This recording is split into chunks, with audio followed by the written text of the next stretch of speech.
The sound of Robert's fork scraping against his dinner plate filled the silence between them. Camille watched her husband of 8 years push his food around, his eyes avoiding hers across their dining table. The same table where they'd shared thousands of meals, planned vacations, and talked about their future children. Tonight something felt different. Wrong. I need to tell you something, Robert finally said, setting down his fork with a deliberate slowness that made Camille's stomach clench. His voice carried a weight she'd never heard before, a finality that made her hands tremble as she reached for her water glass. What is it? She asked, though part of her already knew she didn't want to hear the answer. Robert looked up at her for the first time that evening, his brown eyes holding something she couldn't quite place. Guilt? Relief? I think we need to take a break. The words hung in the air like a physical thing, heavy and suffocating. Camille felt her world tilt on its axis. A break from what? From us. From this marriage. I need some time to figure things out. He was already standing, as if sitting still would make this conversation more difficult than it already was. Figure what out? Camille's voice came out smaller than she intended. She cleared her throat and tried again. Robert, what are you talking about? We're married. You don't just take a break from marriage. I know this is sudden, he said, running his hands through his dark hair in that way he always did when he was nervous. But I've been thinking about this for a while. I feel like I'm losing myself. Like I don't know who I am anymore. Camille stood up slowly, her legs feeling unsteady beneath her. Who you are? You're my husband. We've been together for 10 years, married for 8. We have a life together. A home. Plans. That's exactly what I mean, Robert said, his voice gaining strength as if he'd rehearsed these words. Everything is planned. Everything is predictable. I wake up, go to work, come home, eat dinner, watch TV, go to bed. Repeat. I'm 32 years old and I feel like my life is already over. The words hit Camille like a slap. So our life together feels like death to you? That's not what I meant. That's exactly what you meant. Camille's shock was rapidly transforming into something sharper, more dangerous. You want to know what I think? I think you're having a midlife crisis at 32. I think you're being selfish and dramatic. Robert's jaw tightened. This is exactly why I need space. You always think you know what I'm feeling better than I do. Because I've been with you for 10 years. I know you better than anyone.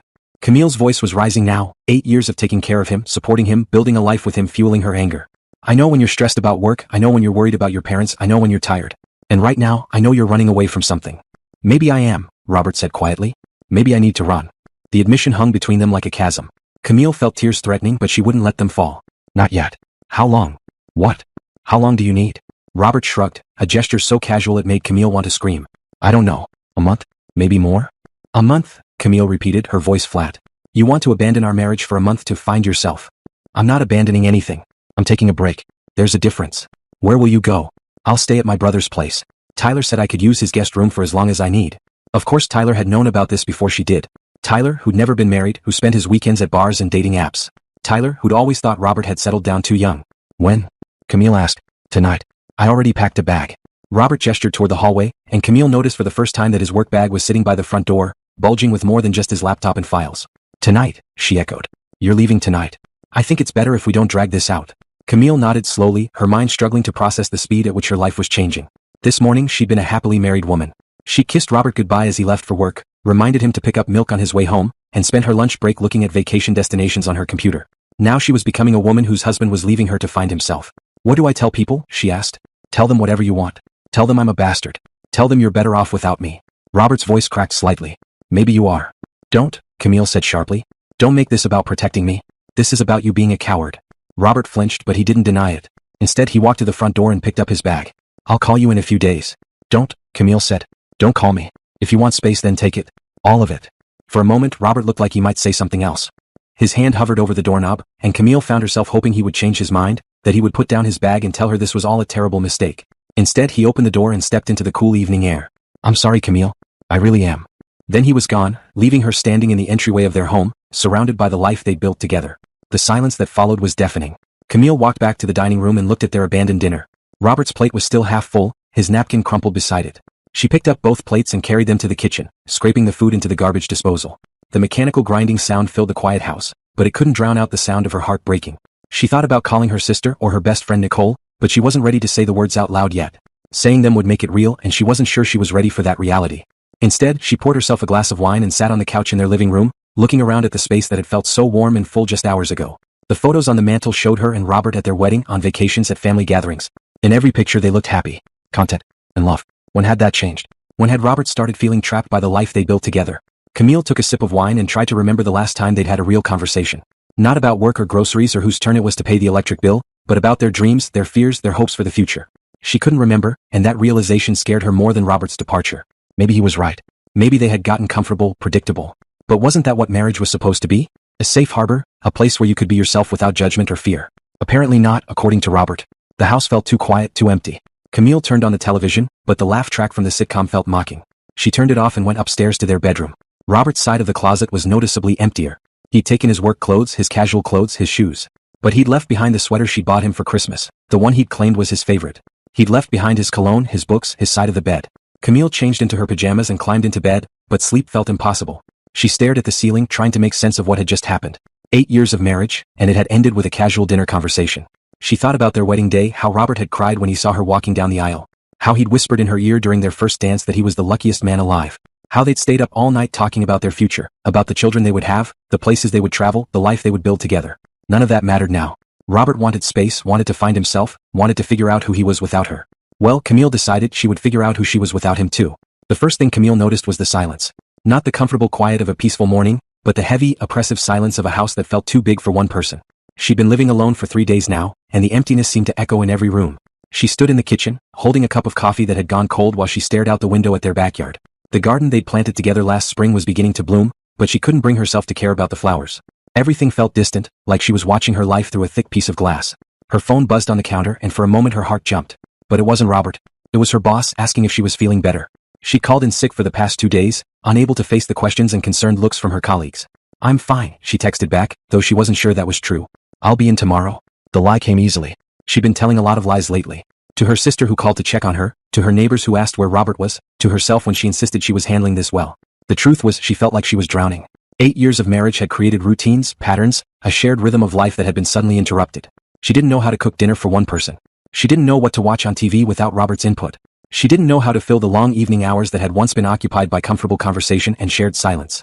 Camille forced herself to drink the cold coffee and went upstairs to get dressed. She had to go to the grocery store, had to buy food for one instead of two, had to pretend to be a functioning adult when she felt like a lost child. The grocery store was a minefield of memories. The pasta sauce Robert liked, the beer he preferred, the ice cream they shared on Sunday nights. She found herself standing in the cereal aisle, staring at the brand Robert always bought, wondering if she should get it out of habit or choose something different. "Camille? Is that you?" She turned to find Mrs. Patterson, their elderly neighbor, approaching with a cart full of groceries and a warm smile. "Oh, hi Mrs. Patterson." Camille tried to arrange her face into something resembling happiness. "I haven't seen you and Robert in the yard lately. Everything okay?" The question was innocent enough, but it hit Camille like a physical blow. She opened her mouth to give another lie, but found herself unable to speak. Mrs. Patterson's expression shifted from curiosity to concern. "Oh honey, are you all right?" "Robert's staying at his brother's for a while," Camille managed to say. "He needed some space." The older woman's eyes filled with understanding. She'd been married for 53 years before her husband passed away last winter. She knew the weight of those words. "I'm so sorry, dear. If you need anything, anything at all, you know where to find me." Camille nodded, not trusting her voice. She grabbed a box of cereal at random and hurried toward the checkout, desperate to escape the sympathy in Mrs. Patterson's eyes. Back home, she put away the groceries and tried to settle into some kind of normal routine. She did laundry, cleaned the house, answered emails. But every task felt hollow, meaningless. She was going through the motions of living without actually feeling alive. That evening, her best friend Nicole called. "Okay, I'm coming over," Nicole announced without preamble. "I've been giving you space to process, but 3 days is long enough. We need to talk." "I'm fine." "No, you're not. I can hear it in your voice. I'm bringing wine and Chinese food and we're going to figure this out." Before Camille could protest, Nicole had hung up. 20 minutes later, she was at the door with bags of takeout and a bottle of Camille's favorite red wine. Nicole was everything Camille wasn't: bold, outspoken, fiercely independent. She'd been married once, briefly in her 20s, and had sworn off serious relationships ever since.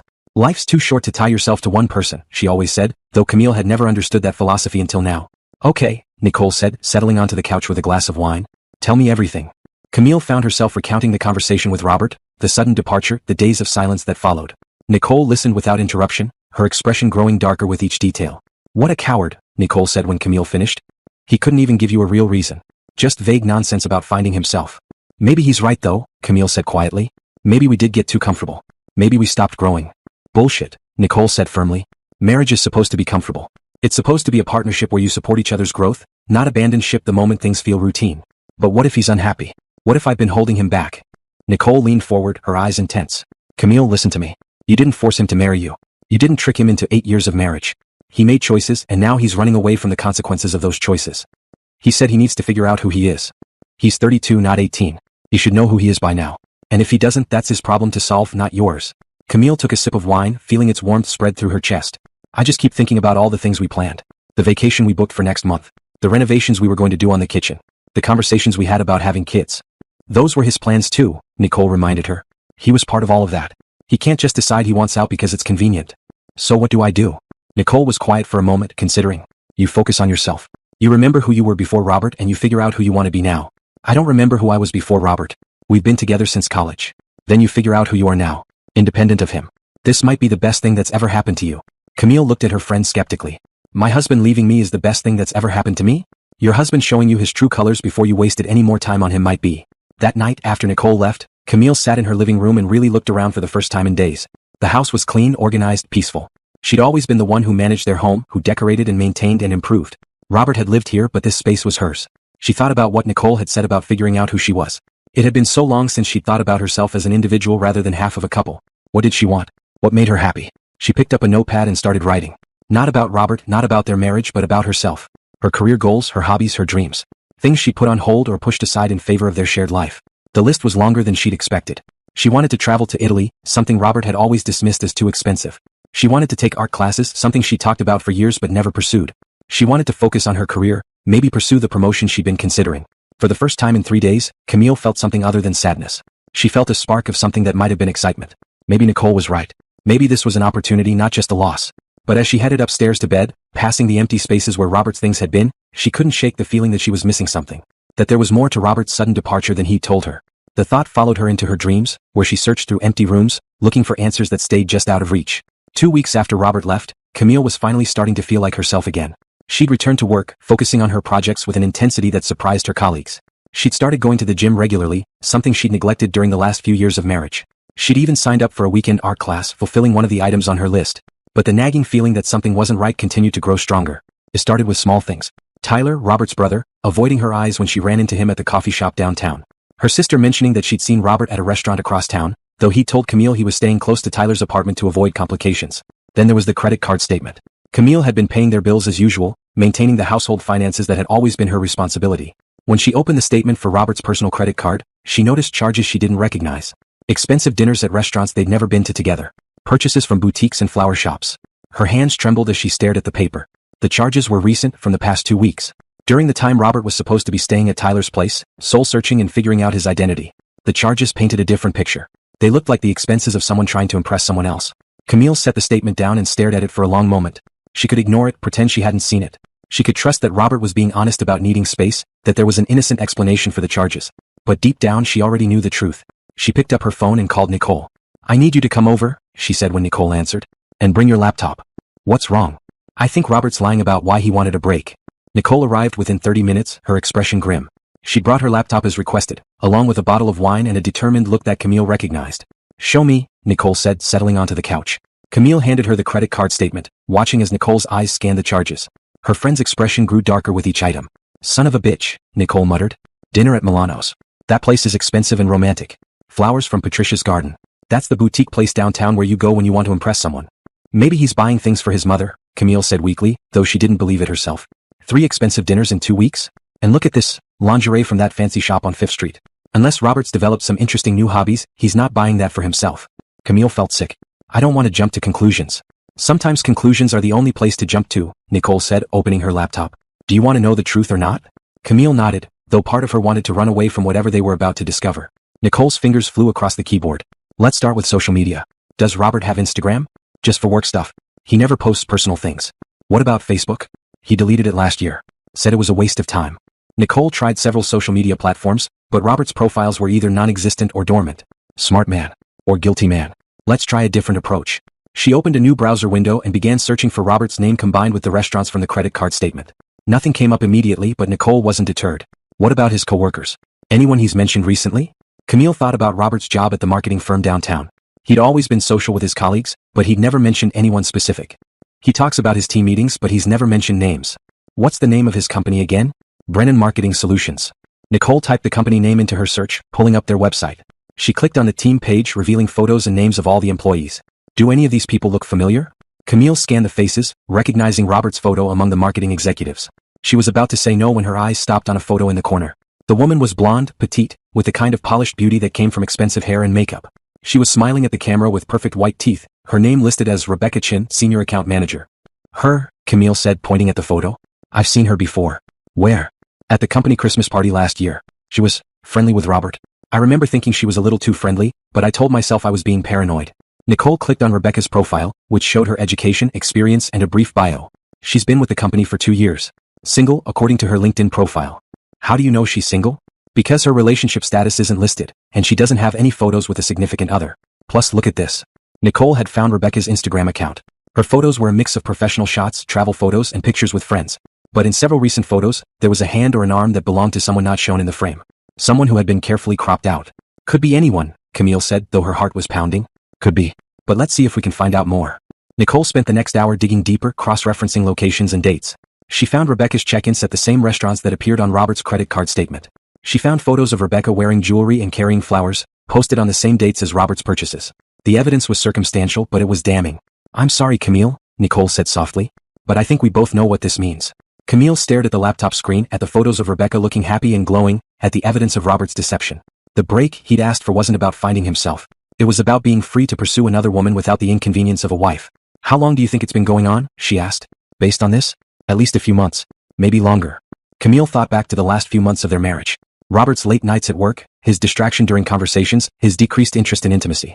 The signs had been there, but she'd attributed them to stress or the natural ebb and flow of a long marriage. I'm such an idiot, she said. No, you're not. You're a trusting wife who believed her husband when he said he needed space. He's the one who's been lying. What do I do now? Nicole closed the laptop and looked at her friend seriously. You decide what you want to do. You can confront him, you can wait and see if he comes clean, or you can start protecting yourself. Protecting myself how? Get a lawyer. Document everything. If he's been spending money on another woman, you need to know about all of it. If he's planning to leave you for her, you need to be prepared. The reality of the situation hit Camille like a physical blow. Her marriage wasn't just taking a break, it was over. Robert had already moved on, emotionally and physically. He was just too cowardly to tell her the truth. I need to think, she said. Of course. But Camille? Don't let him string you along. You deserve better than this. After Nicole left, Camille sat alone in her living room, staring at the wedding photo on the mantel. The couple in the picture looked so happy, so sure of their future together. She wondered when Robert had stopped feeling that way, when he'd started looking at other women, when he'd decided their marriage was something to escape from rather than something to nurture. She thought about calling him, demanding answers, screaming at him for his betrayal. But what would that accomplish? He'd already made his choice. He'd chosen Rebecca over her, chosen deception over honesty, chosen the excitement of a new relationship over the commitment of marriage. Instead, Camille went to her computer and began researching divorce attorneys. If Robert wanted to play games, she would be ready. If he wanted to pretend his departure was about self-discovery while he pursued another woman, she would let him. But she wouldn't be caught unprepared when he finally decided to tell her the truth. As she read through attorney profiles and reviews, Camille felt something she hadn't experienced in weeks: determination. She was tired of being the victim in this situation. It was time to take control of her own story. The appointment with the divorce attorney was scheduled for Thursday morning. Camille had chosen Patricia Reeves based on her reputation for being thorough, discreet, and aggressive when necessary. The law office was in downtown, housed in a sleek building that spoke of success and competence. Camille arrived early, dressed in her best business suit, carrying a folder full of documents she'd spent the past week gathering. Financial statements, property deeds, insurance policies, and printed copies of Robert's credit card charges. She felt like she was preparing for the most important business meeting of her life. Patricia Reeves was a woman in her 50s with silver hair and sharp eyes. She greeted Camille with a firm handshake and led her to a conference room overlooking the city. Tell me about your situation, Patricia said, settling into her chair with a legal pad and pen. Camille explained Robert's request for a break, his departure, and her recent discovery of his relationship with Rebecca. Patricia listened without interruption, occasionally making notes. How long have you been married? Patricia asked. 8 years. Any children? No. Do you own property together? Yes, our house. We bought it 5 years ago. Joint bank accounts? Yes, checking and savings. Plus retirement accounts and investments. Patricia nodded, writing down each detail. Have you spoken to your husband since he left? He called once about a week ago. He wanted to know if I was okay. I told him I was fine and that he should take all the time he needed. Good. Don't contact him unless it's absolutely necessary. If he's involved with another woman, any communication from you could be seen as harassment or an attempt to interfere with his new relationship. The words stung, but Camille appreciated Patricia's directness. What are my options? Camille asked. Several. You can wait and see if he comes back and tries to reconcile, though based on what you've told me that seems unlikely. You can confront him about the affair and demand he end it. Or you can file for divorce immediately. What do you recommend? Patricia leaned back in her chair. Honestly, I'd recommend getting your affairs in order first. Make sure you have access to all your financial information, document everything you can about his relationship with this other woman, and prepare yourself emotionally for what's coming. What do you mean? Men who ask for breaks rarely come back. They're usually trying to ease their guilt by making the separation seem temporary. He's probably planning to file for divorce himself once he's comfortable with his new relationship. The words hit Camille like a slap, but they also clarified something that had been nagging at her. Robert wasn't coming back. He'd already moved on, he just hadn't told her yet. So what should I do? Be proactive. Don't wait for him to dictate the terms of your divorce. File first, ask for what you want, and make sure you're protected financially. They spent the next hour going through Camille's financial documents, discussing property division, spousal support, and legal strategies. Patricia was thorough and efficient, but also surprisingly compassionate. "One more thing," Patricia said as they wrapped up. "I know this is painful, but try not to take this personally. His affair isn't a reflection of your worth as a person or as a wife. Some people are just selfish and immature." Camille left the law office feeling strange. Not happy exactly, but empowered. For the first time since Robert left, she felt like she was taking control of her situation rather than simply reacting to it. She drove back to her office, where she threw herself into work with renewed energy. Her current project was a marketing campaign for a new restaurant chain, and she found herself applying the same strategic thinking she'd used in her meeting with Patricia. "You seem different," her colleague James observed during their afternoon meeting. "More focused." "I feel more focused," Camille replied. "I'm remembering how much I enjoy this work." It was true. During her marriage, she'd sometimes felt guilty about the long hours she spent at the office, the passion she brought to her projects. Robert had occasionally complained that she cared more about her career than their relationship. Now she realized that her career was one of the things that defined her, that gave her purpose and satisfaction. That evening she called her sister Lisa. "How are you holding up?" Lisa asked immediately. "Better than I expected," Camille said. "I saw a lawyer today." "Really? That seems fast." "I found out Robert's been seeing someone else. A woman from his office." There was a long pause. "Oh honey, I'm so sorry." "Don't be. I'm actually relieved to know the truth. It explains everything." "Are you sure you're okay? You sound different." "I feel different. I feel like I'm waking up from a long sleep." Lisa was quiet for a moment. "You know, I always wondered if you were happy. You seemed so focused on making Robert happy, making your marriage work, that I wasn't sure you were taking care of yourself." "What do you mean?" "Remember when we were kids, how ambitious you were? How you wanted to travel and have adventures and build something amazing? When did you stop talking about those things?" Camille thought about it. "I guess when I got married. Those dreams seemed selfish once I had a partner to consider." But Robert never stopped pursuing his dreams. He changed jobs twice in the past 5 years, always looking for something better. He just expected you to be supportive and stable while he figured things out. The observation hit Camille hard because it was true. She'd been the steady one, the reliable one, the one who kept their life running smoothly while Robert pursued his interests and ambitions. "I think I've been living my life for him instead of for myself," she said quietly. "And now you get to live it for yourself again." After they hung up, Camille sat in her living room and really looked at her space. During their marriage, she'd compromised on everything. The furniture was Robert's preference, more modern than she liked. The artwork was neutral and inoffensive, chosen to avoid conflict. Even the colors were muted because Robert said bright colors gave him headaches. She walked upstairs to their bedroom and opened the closet. Her clothes were organized and practical, mostly in colors that Robert had said looked good on her. When had she stopped dressing for herself? That weekend, Camille did something she hadn't done in years. She went shopping alone. Not for groceries or household items but for herself. She bought clothes in colors she loved, deep blues and rich purples that made her dark skin glow. She bought art for her walls, pieces that spoke to her even if they wouldn't match Robert's aesthetic. She rearranged the living room, moving furniture and adding plants and candles. The space began to feel like hers instead of theirs, and the transformation was liberating. On Sunday she called her mother. "I'm proud of you," her mother said after Camille explained what she discovered and what she was planning. "Your father and I always liked Robert, but we worried that you were dimming your light to make him comfortable." "What do you mean?" "You used to be so vibrant, so passionate about everything. In the past few years you've seemed more contained. Like you were trying to be the perfect wife instead of being yourself." Camille felt tears prick her eyes. "I thought I was being a good partner." "You were. But partnership should bring out the best in both people, not require one person to become smaller." That night, Camille sat at her kitchen table and made a new list.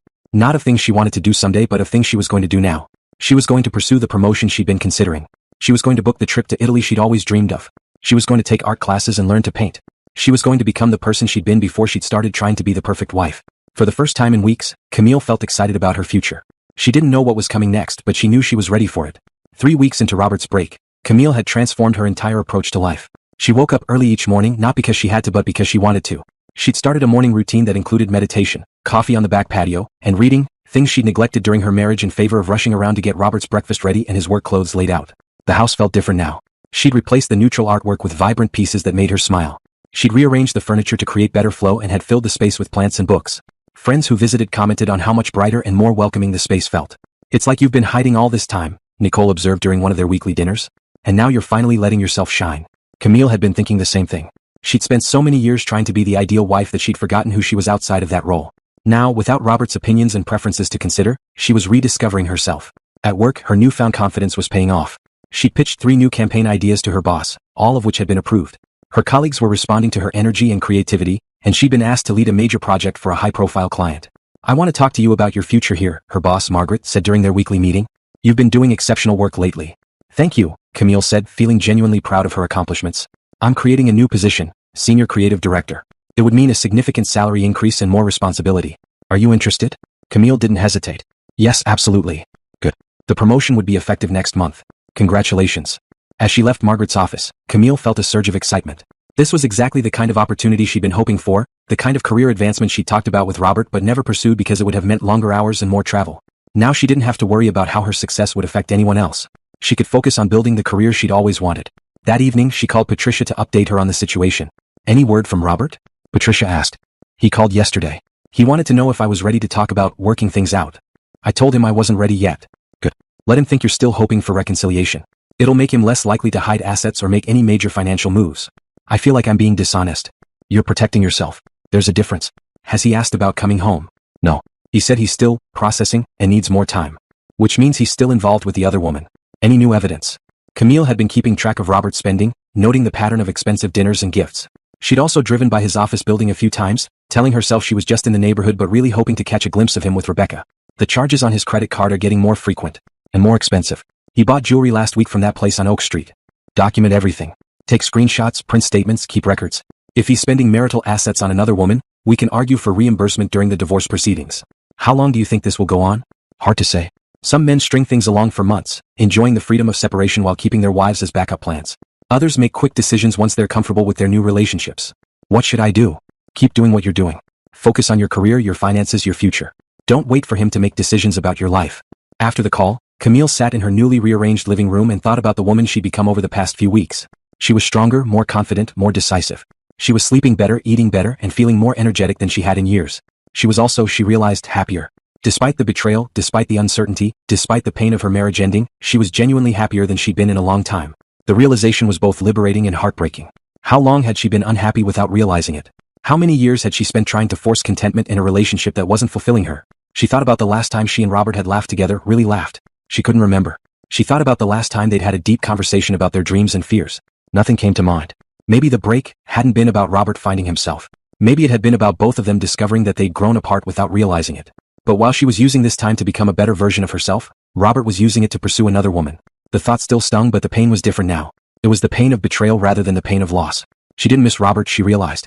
She missed the idea of Robert, the security of marriage, the comfort of routine. But she didn't miss the man who'd been taking her for granted, who'd been emotionally absent even when he was physically present. The next morning, Camille did something she'd been thinking about for weeks. She called a real estate agent. "I want to know what my house is worth," she told the agent, a woman named Carol who came highly recommended. "Are you thinking of selling?" "Maybe. I want to understand my options." Carol walked through the house taking notes and measurements. "You've done a beautiful job with the space. The updates you've made are exactly what buyers are looking for right now. What kind of market are we looking at? For a house like this in this neighborhood? You'd have multiple offers within a week of listing. The market is very strong right now." Camille felt a thrill of possibility. She'd always loved the house, but it was filled with memories of her marriage. Starting fresh in a new space might be exactly what she needed. "Can you put together a market analysis for me?" "Of course. I'll have it to you by the end of the week." That evening, Camille called her sister to share the news about her promotion. "That's wonderful," Lisa said. "I'm so proud of you. You sound like yourself again." "I feel like myself again. It's strange, I thought I'd be devastated by all this, but I'm actually excited about the future." "You should be. You're brilliant and talented and beautiful. Robert was lucky to have you, and if he's too stupid to realize that, it's his loss. I just wish I'd figured this out sooner."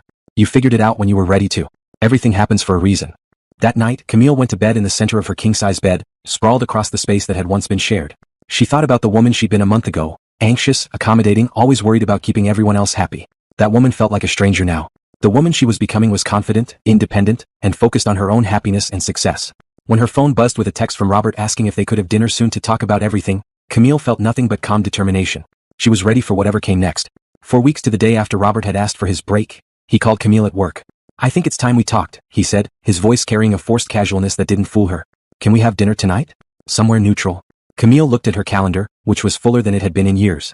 She had a client meeting, a gym session, and plans to meet Nicole for drinks. Her life had become rich and busy in ways that surprised her. "I'm free at 7, she said, though she wasn't. She'd have to reschedule with Nicole, but this conversation needed to happen. "Great. How about that Italian place on Main Street?" The irony wasn't lost on her. He wanted to meet at Milano's, one of the restaurants where he'd been taking Rebecca. She wondered if he'd chosen it deliberately or if he'd simply forgotten that she'd seen his credit card statements. "Fine," she said. "I'll see you there." She spent the afternoon preparing for the conversation the way she'd prepare for a difficult business meeting. She reviewed her notes about his spending, her conversations with Patricia, and her own goals for the discussion. She wasn't going to let him control the narrative. At 6:30, she changed into a navy blue dress that made her feel confident and professional. She applied her makeup carefully, not because she wanted to look good for Robert, but because she wanted to feel powerful. Milano's was exactly as she'd imagined, dimly lit, intimate, the kind of place where Robert had probably held Rebecca's hand across candlelit tables. The hostess seated her at a corner table, and Camille ordered a glass of wine while she waited. Robert arrived 10 minutes late, looking nervous and slightly disheveled. He'd lost weight, she noticed, and his hair was longer than usual. He looked like a man who'd been living an unsettled life. "You look good," he said, sliding into the seat across from her. "Really good. Thank you." The waiter appeared and Robert ordered a beer. They made small talk about the weather, about work, about nothing important. Camille could see him working up to whatever speech he'd prepared. "I've been doing a lot of thinking," he finally said. "About us, about our marriage, about what I want." "And what do you want?" Camille asked, though she already knew the answer. "I want to try again. I want to come home and work on our relationship. I think this time apart has been good for both of us." Camille took a sip of wine and studied her husband's face. He looked sincere, but she could see the uncertainty in his eyes. He wasn't sure she'd take him back, and that knowledge gave her power. "Why now?" she asked. "Because I realize how much I miss you. How much I miss us. I was confused before, but I'm not anymore." "What were you confused about?" Robert shifted in his seat. "I don't know. Everything. I felt trapped, like my life was predetermined. But I realize now that was just fear talking. Fear of commitment, of growing up, of accepting that I'm not 25 anymore." It was a good speech, Camille thought. He'd clearly practiced it. But it was also completely dishonest. "Where have you been staying?" she asked. "At Tyler's, like I told you." "The whole time?" "Yes, the whole time." "Why?" Camille reached into her purse and pulled out a folded piece of paper. She unfolded it and placed it on the table between them. It was a copy of his credit card statement, with the relevant charges highlighted in yellow. Robert's face went pale. "What is this?" "Your credit card."